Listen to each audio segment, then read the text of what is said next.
Zachariah Jackson, Basa News.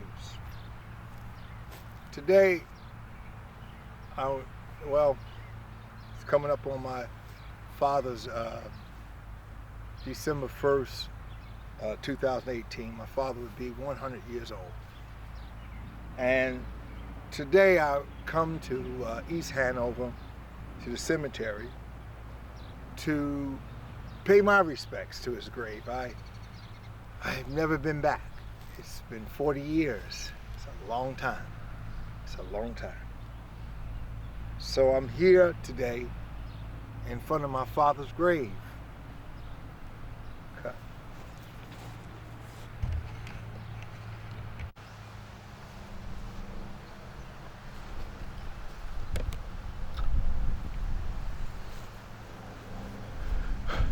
Hi, Facebook friends and family. Basa News, Zachariah Jackson. We are live in East Hanover, New Jersey. Today I'm in a cemetery. I haven't been here to visit my father's grave, and I guess I've never been back. And this is his 40th year of death. Died 40 years ago. And today I figured I have been planning to come back and remember the walk that my family did as we walked toward the grave, and as they were bringing him over in January 5th, 1979. Cold winter day. Of course, the cemeteries looked quite lovely today, but that day it was snowbanks around. You've seen the bulldozers that move the snow. So today I figured he's going to be 100 years old. December 1st, December 1st, he was born December 1st, 1918. So this year be his 100th year of birth. So I figured I would come and reach out. And I know that my mother is buried somewhere on the other side. But today I want to really just spend that time here with my father. It's been, wow. I was a young lad at the time. I remember the walk, how we all kind of stepped together. It was uneven times, it was hard times, but I imagine good times too, because you looked ahead, and the political arena in the country, we didn't know which way things was going to go. Jobs was hard. Jimmy Carter was being nudged out of office by President Reagan. Well, Governor Reagan at that time. He was governor, but we knew he was running, and we knew it was going to be a great challenge for the Georgian president, Jimmy Carter. But this is where his last resting place, and I guess I remember the Perry's funeral home, Perry's from Newark, New Jersey, stopping somewhere over there. And I remember my brother's blue car. He had a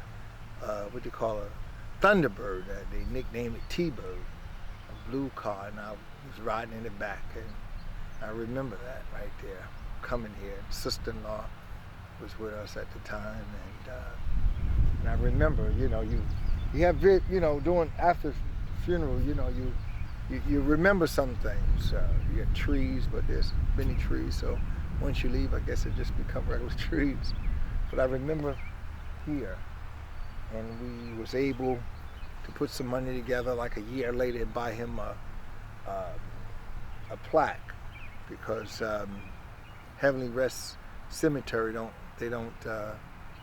let you put a headstone or whatever. You have to put the plaque in the ground, and so I was able to dig the plaque up. It's still here, it's still here. And so I will make sure the rest of my family get a picture of it. But to come back, well, what is my feelings? I mean, 40 years is a long time.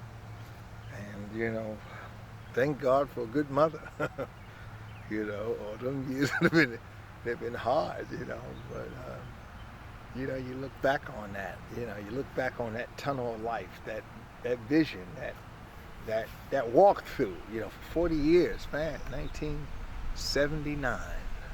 That was before I decided to exercise, before I decided to really take learning seriously. Never knew what job I was going to have. I mean, I started boxing and after a while. But, I could always make some kind of speech wherever I was. I could always draw a crowd, And, I look back on that. I remember also helping my father down the steps in our building. And it was his last time that I would help him down those steps because he wasn't coming back. And I remember that right there back in those days. A young lad was big and strong. And I remember my mother and him was talking. And, they argued a lot, but they also had these serious talks. And she said, Howard, you're going to be going. He said, well, yeah, I know. But you got tossing over there, which was me, He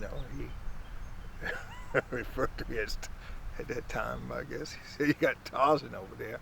And he was happy, but I guess he was the kind of man that, he knew when it was up. He knew when there was no more to do, and he would throw his towel in, There was those kind of men back in those days, that, they tried everything, they give up. Where, with my mind, I try everything, and I just keep on trying. I keep going to other venues. I continue to search, and it's got to be a way, you know what I mean, And I haven't got to that level where I just, give up on anything, and stuff, I often, tell my brothers, I say, no matter how much we rise, and things of that nature, my father, he had some hope that we all get one day, a good woman.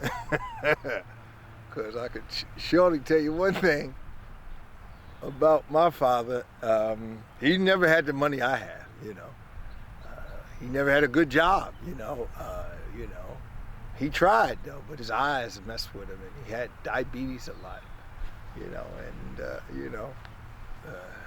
he didn't do the diets like I do, the exercises and stuff. But he had a good woman, He knew that, no one gonna run that house but Ruth Jackson. He knew that. And I'm sure he took pride in that. He never had to come home to, like some of us, you go home, your girl, it's like, my girlfriend said this. You never had to come. I tell my brother that. I say, Daddy never had to come home to that. Never. Because no one ran that house with her. But Ruth Jackson, you best believe it, And, sometimes I talk to my cousin, and I have one of my third, fourth cousins was telling me how Ruth said this to her, Ruth said that, And she nudged to me like I was supposed to say something to Ruth, I didn't want her to cut me off. I wasn't going to say nothing. Sometimes people act like because I was very close to my mother, I had some kind of influence. I had no influence over my mother. Are you kidding? What? She started shaking her head. No, that was that. I had no influence. Even to the last day, I had no influence. I loved my mother. I mean, I honored her and things of that nature, But I couldn't control my mother. Are you kidding? I was happy to have her seat at that table. And I tell you one thing. When people talk about how firm my mother was on things, and they say it to me a lot, but my father honored that. They say it to me as if though that, I could change something. But I wasn't going to change nothing because I didn't want to lose a spot at the table, meaning that I didn't want to lose that spot of that wisdom that she came along with. I sat there, well, so, if she was firm with others, I guess I use that old saying that, people say, oh, well, you know what I mean? I know I tried to do everything. And my father liked that also. He liked that about me, that I really listened to my mother and everything. But when I look back on that, Dad, if Dad could have had a good job, he'd have been something else. You know what I mean? He'd been way out, because, he had a good woman to come home to, and he showed, like I said, he didn't come home to know, you know, my girlfriend said this and changed the whole no, no, that one person running that house was her, and and he liked that about her, and stuff, but he had a lot of limits to things with him, his eyesight, he's so blind, and diabetes and things of that nature. But he always ate, he ate pork, he ate fat back like bubble gum, and he ate the whole pig, every part of him, And he wasn't one for no diet, So, and he loved Pepsi, cola, soda, But, when I look back 40 years, man, but I had never seen this mark. I only seen it by pictures. That's what I was telling the cemetery director, Bob, here. I said, well, Bob, we have one. I've seen pictures of it because I remember when they put it down, my mother came up to see it. But I also remember my mother said it would be the last time coming up to see it. So I've never been back, but I've always wanted to come back and things of that nature to just play honor. I often tell people, we pay honor to a lot of people, but you sometimes you have heroes and sheroes and sheroes in your own family, and of course there's always that national honor that you pay, Dr. King and people like that done things for the whole majority of us, but you look back and you salute those two that came before you. So I'm here today at Heavenly Rest, cemetery, and I'm saluting, saying a salute to my father, wow, it's 40 years, he died at 60. I'm 55 in about 8 days. June 18th, I'll be 55, But, wow, it's just different. It's just different. Whole, the game has changed so much. Newark has changed. He wouldn't know Newark. But I tell you one thing about him. He always said that Newark was a model city, that it was coming back. He always said that. Because my father, unlike my mother, my father wasn't raised in Newark. My father comes from Pittsburgh, Pennsylvania. He came to Newark. And a lot of buildings downtown that I go through, there's condos now downtown Newark, used to be Lawyer Ruddy's office. You know what I mean? And that was a lawyer that we frequent on many occasions, especially my father frequent Lawyer Ruddy was the lawyer for him, And so I look back at this whole journey, 55 years. Wow, well, I'm being 55 years old, but 40 years of my father's death. December 1st, he'd be 100 years old. And just to look back, man, is it's something, man, that just to look back from whence we come, 95 years in Newark, New Jersey, in New Jersey, about 91 in Newark and 4 years in Elizabeth, New Jersey. The family come from Dorset, Georgia.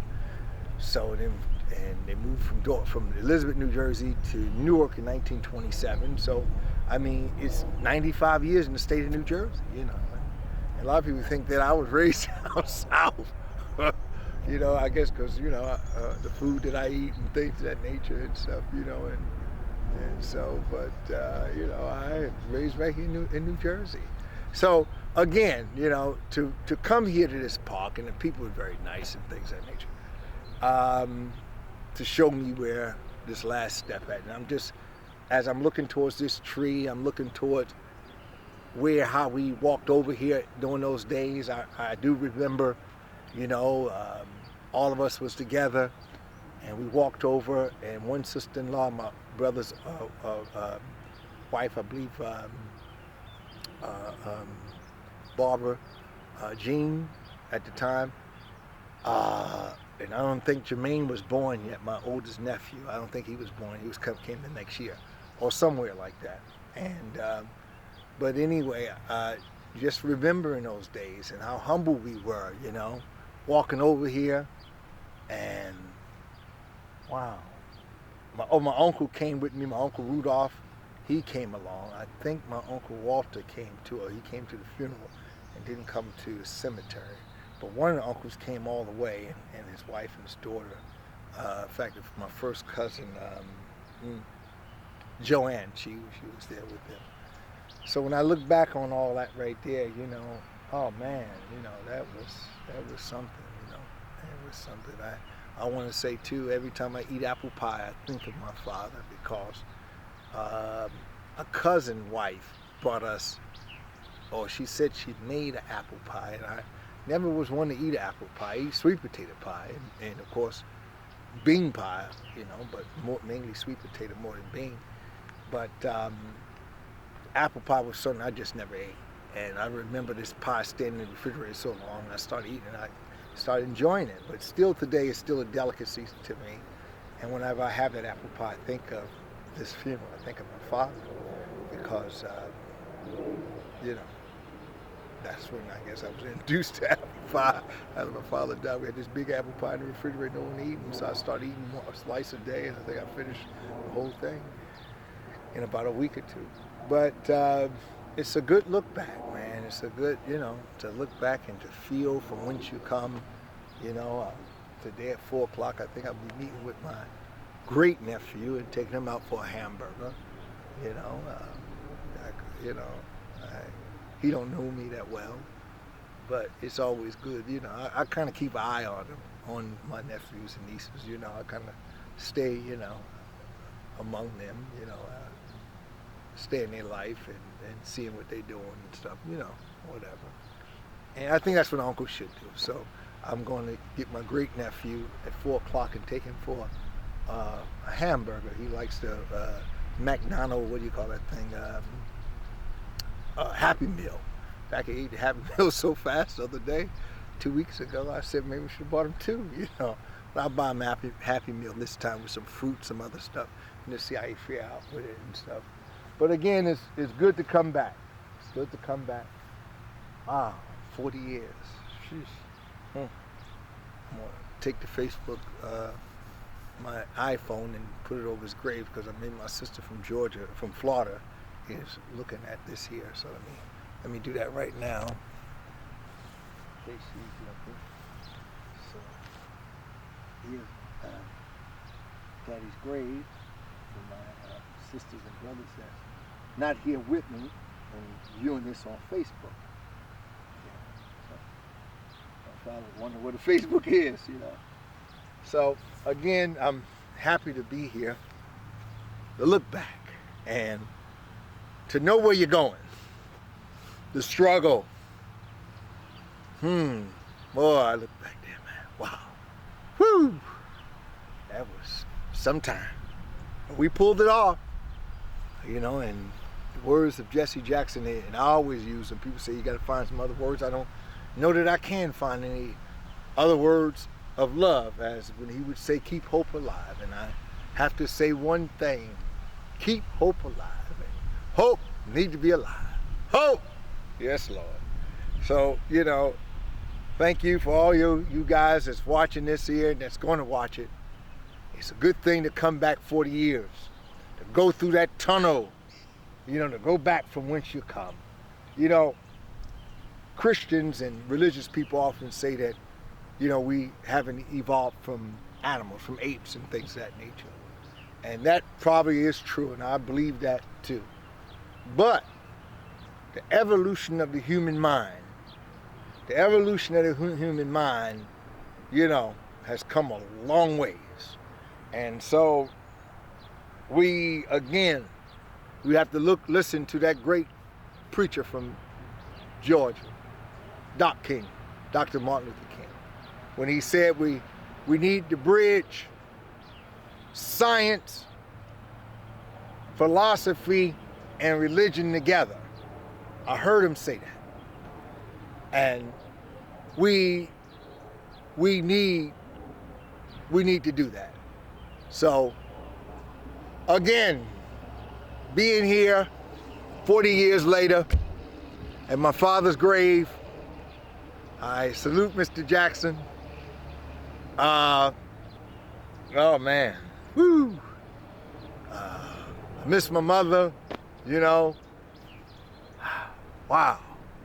But I was a true student of my mother. You know, I'm gonna say this too. I never forget, as a I guess I was a little kid. I was a tattletale too. This lady kissed my father one time. I just take him to the Howard Bar. Hey, we get wrestlers around the house because he was blind. I took him to the Howard Bar. So the lady kissed my father. And she was a real light-skinned woman with red hair. And with red hair. So, yeah, she looked very, it's kind of strange looking to a kid. So I ran home, told my mother. I said, Mom, I got to tell you something. She said, yes, son. I said, this lady kissed Daddy. She was red. She had red hair and red lips, and she had freckles on her. And she said, that's your father's friend. Right? And, you know, as a kid, you think you're reporting. So I thought I was reporting a note. But come to find out, they were friends. And my mother knew her, loved her, and everything. You know, it was all friends and stuff of that nature, you know. And I remember my father also used to brag about his belly, you know, his fat belly, you know, his suspenders on. And when I would take him to the bar, Howard Bar sometime, he would walk around with his hands in the suspenders. And the people would say, women and men, oh, Ruth taking care of you real good. And he was so happy, you know, with that stuff. It was, I guess, a sign of progress and things. And but today we don't even want a flat belly. We want muscles. We want to build up. But, you know, my father talked exercise, and he talked about when he was in 9th grade in Pittsburgh exercise, but I'd never seen him exercise. But he could swim, though. He could swim. He used to go to JFK swimming pool. In fact, he lost a good pair of glasses over there. And, you know, wow, 40 years. That's a long time, man. And, I'll say this last thing, too. I remember him buying me a bicycle. And, you know, of course, it was during lean time, so he really didn't have money to buy, but he found me a purple frame. And, you know, my mother was so happy that he had got this bike for me. And she told me when I came up from school, Daddy had got you a bike. But it was just the frame. But, you know, he said, this is your 5-speed? Well, it didn't have no gears, had no chain, and the sprocket, you know, chain sprocket was bent. And I had to imagine how this thing was going to come together. It took me about, I would say about 6 to 8 months to build it up. And I built that bike. And I made it into that 5-speed I wanted. And I measured that chain out after a while, measured the chain where the chain could shift from one gear to the other. And man, that was something, man. He did what he could. So, wow, I probably won't be here December 1st, because it's most likely going to be cold and maybe snow this year. I haven't looked at the almanac. But it's good to come back. It's good to come back and just look, man. Wow. You know? Wow. 40 years. All right. Well, I got to collect myself together and head on back down to the city. I got some politicians later on to interview. And, you know, just salute life and thank God for everything thus far. Thank you.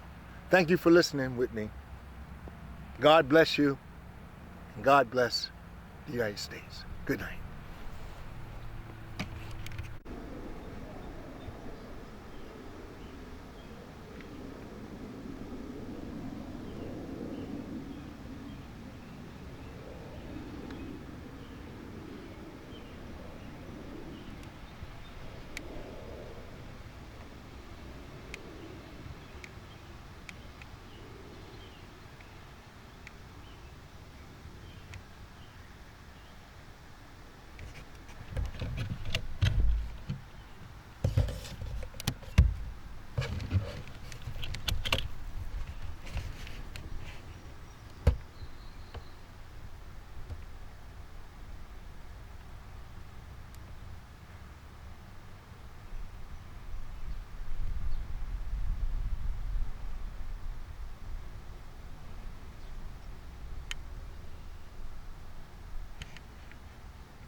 Just getting some views for history. This right here, go on to Facebook or YouTube, and you know, my greats will look at this one day.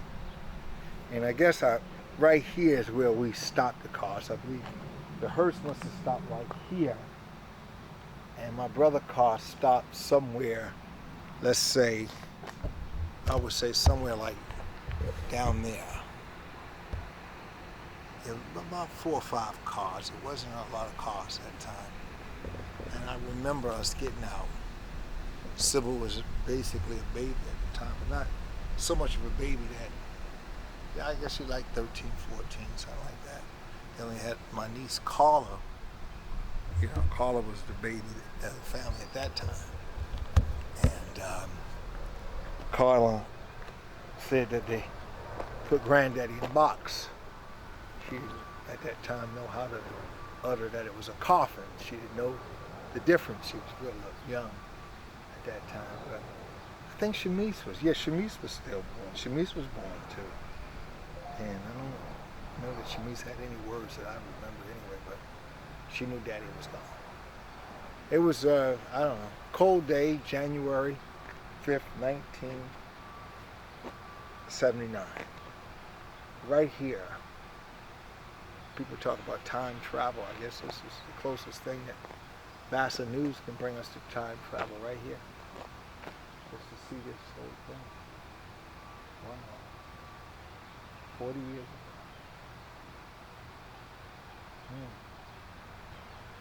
ago. Yeah, I look back. Snowfield caps around the cemetery.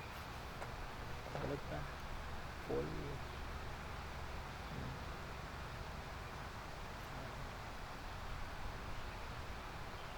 40 years. Okay.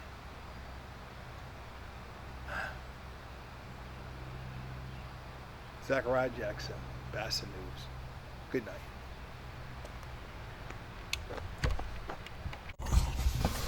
At this moment I'm leaving the cemetery. I'm just trying to recollect those steps of 40 years ago. And we passed over these trees, but at that time, I'm sure there was no leaves on the trees because it was January 5th, 1979. Well, just want to look back on things. Wow. Like a time machine, like going back in time.